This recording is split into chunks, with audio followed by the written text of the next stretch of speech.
Salut à tous et bienvenue sur Geeko World. Aujourd'hui on se retrouve pour un nouveau numéro consacré aux analyses du Weekly Shonen Magazine avec cette fois le numéro 29, un numéro exceptionnel principalement marqué par l'officialisation de l'adaptation en animé de Eden Zero. Mais je vous parle de tout ça après le générique.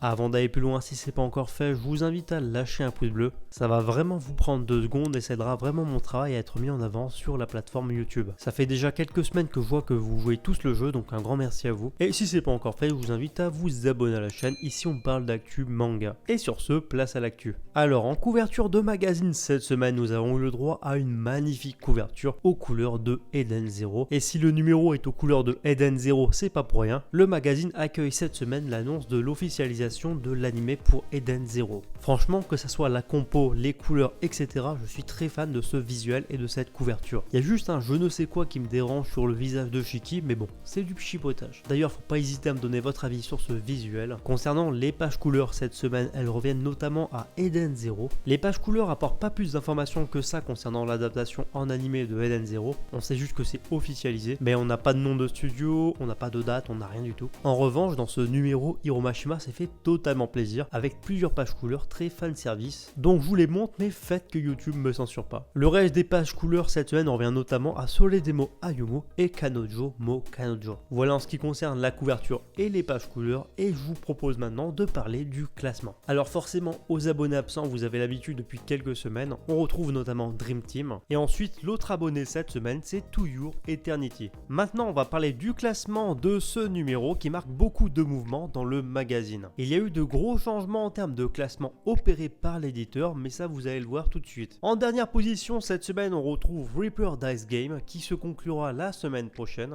En 19e, 18e et 17e position on retrouve respectivement Danchi Kokosei, Bakemono Gatari qui fait donc un retour difficile dans le classement, ainsi que Beyond Good and Evil. À la 16e, 15e et 14e place se trouve la comédie Seitoka Yakuin Domo, Kanojo Okarishimasu qui va même avoir le droit prochainement à un spin-off.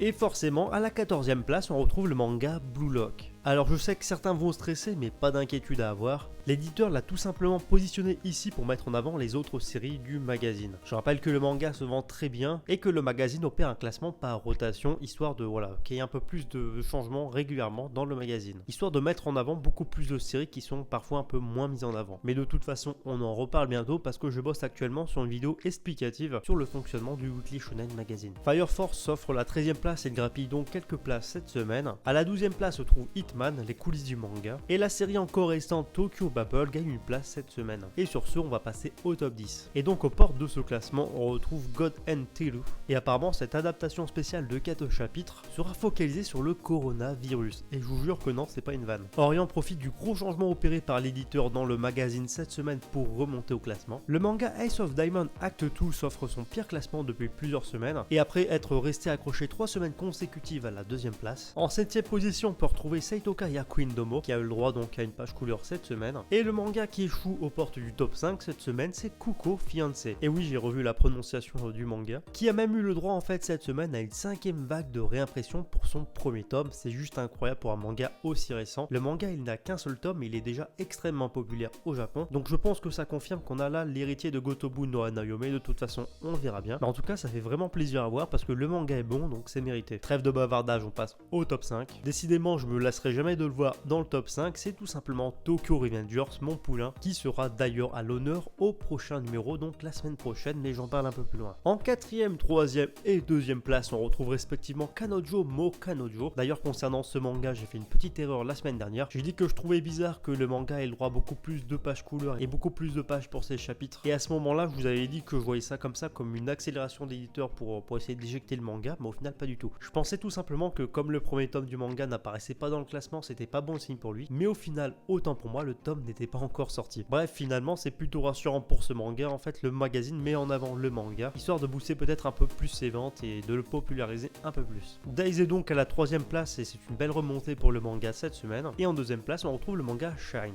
Et bien sûr, sans surprise, le manga qui s'empare du trône cette semaine, c'est notamment Eden Zero, qui décroche donc la première place afin de célébrer l'annonce de son adaptation en animé. Alors je sais pas vous, mais perso je suis méga hypé par cette annonce et j'ai hâte d'en savoir plus. Mais bon, comme d'hab, dès que j'ai des infos, je vous les balancerai sur la chaîne. Au prochain numéro du Weekly Shonen Magazine, donc à savoir dans le 30e numéro, attendez-vous à un numéro incroyable. En tout cas perso j'ai hâte d'être la semaine prochaine, et ce tout simplement parce que la couverture et la lead color page, donc à savoir la page couleur d'ouverture, reviendra notamment à Tokyo Revengers. Et croyez-moi, ça fait vraiment plaisir parce que les couvertures aux couleurs de Tokyo Revengers sont vraiment méga rares. Une nouvelle série de comédie érotique est prévue dans le magazine dans ce numéro et portera le nom de Yoga Yanara. Et pour l'occasion, le nouveau manga aura le droit à une page couleur. Kanojo Mo Kanojo aura le droit à une page couleur également, et le numéro sera également marqué par la fin de Reaper Dice Game, Shinigami c'est Colo Game. Et le manga Ace of Diamond Act 2 et Orient seront en pause. Voilà en ce qui concerne la partie preview, et maintenant place aux ventes. Et en ce qui concerne les ventes, on va commencer avec le classement Shoseki. Et cette semaine, autant vous dire que le classement sera un peu plus léger que d'habitude, sachant qu'il y a plusieurs mangas qui sont sortis justement du top 200. À la 163e position, on retrouve Blue Lock, qui s'est écoulé à plus de 7000 exemplaires sur cette semaine-là, et qui cumule quasi maintenant 80 000 exemplaires. Le manga Fire Force de Atsushi Okubo s'est écoulé quant à lui à quasi 8000 exemplaires pour la période du 8 au 14 juin, se rapprochant peu à peu des 120 000 exemplaires vendus. Et le manga Nanatsu no Taizai Seva Deadly Sins quitte enfin le top Oricon, car il se retrouve à la 69e place du classement Shoseki, avec quasi 20 000 exemplaires vendus, et qui cumule à présent presque 320 000 exemplaires. Et concernant les mangas disponibles dans le top Oricon, on retrouve uniquement le nouveau tome de Fairy Tail Andrew Gear Quest. Le manga se trouve à la 33e position, et a donc écoulé lors de sa première semaine quasi 45 000 exemplaires.